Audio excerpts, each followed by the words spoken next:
Hello there YouTube. Today I'm just going to give you a quick tour of the shed. We're just outside at the minute. Unfortunately the camera likes to zoom in a lot on videos, so I can't really get it in shot due to obviously the path being quite small to the shed.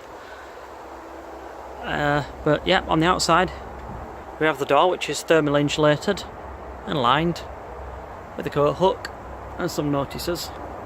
And you'll notice that there's these notches on the door. This is for where the door meets the shelves, because I forgot to cut the shelves further back.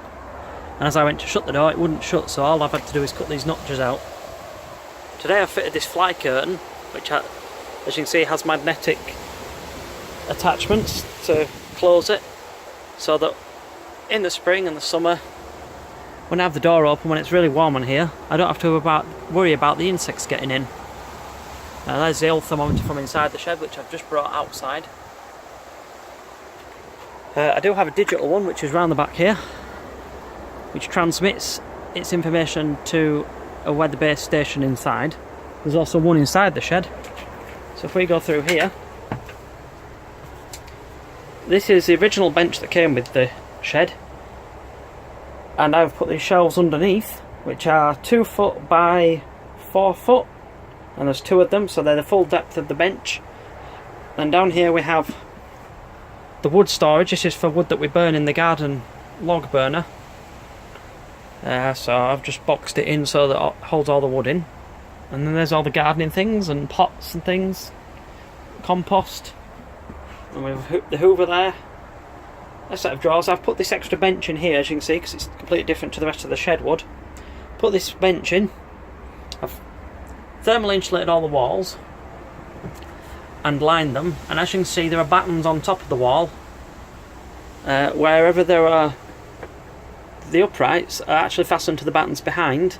There's loft insulation behind these walls, so in places it does bulge out a bit. You can sort of see where I've basically managed to force it back with these battens. And yeah, we have some sockets here. In fact, I'll show you where these sockets are fed from. This is the first socket of the circuit, and behind this piece of wood is a cable. It goes all the way down to outside. So we have this socket running through this trunk into this one, running through the trunk into this one, and this one has 2 USB chargers for, you know, modern devices. And then there's a 4-way extension here, and then this lead here supplies this fan heater.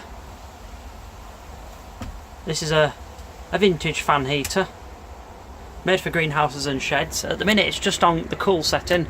Both switches are to the left, so it's off. The heater's off, and this is up full for the fan. This basically is your fan dial. And I've basically fastened a batten across the wall there. I've fastened it up to the wall. So that's what's in that trunk in there. The cable that runs down the back of the shelves runs across here into this plug. This is for the fan heater. And then I basically, on top of the walls, built this Conti board shelving. It's actual shelf wood. Some people call it Conti board. So I basically put as you can see, a side panel on there. The first shelves that went in were these 2, which were to store things on. And over here we have a Philips travel kettle.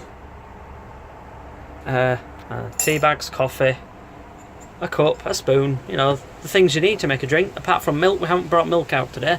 Bottle of water for the kettle, of course. We have this 4-foot fluorescent light, and I just managed to sneak the cable through there because it was the last thing to go in. I forgot to put the cable in before the ceiling went in.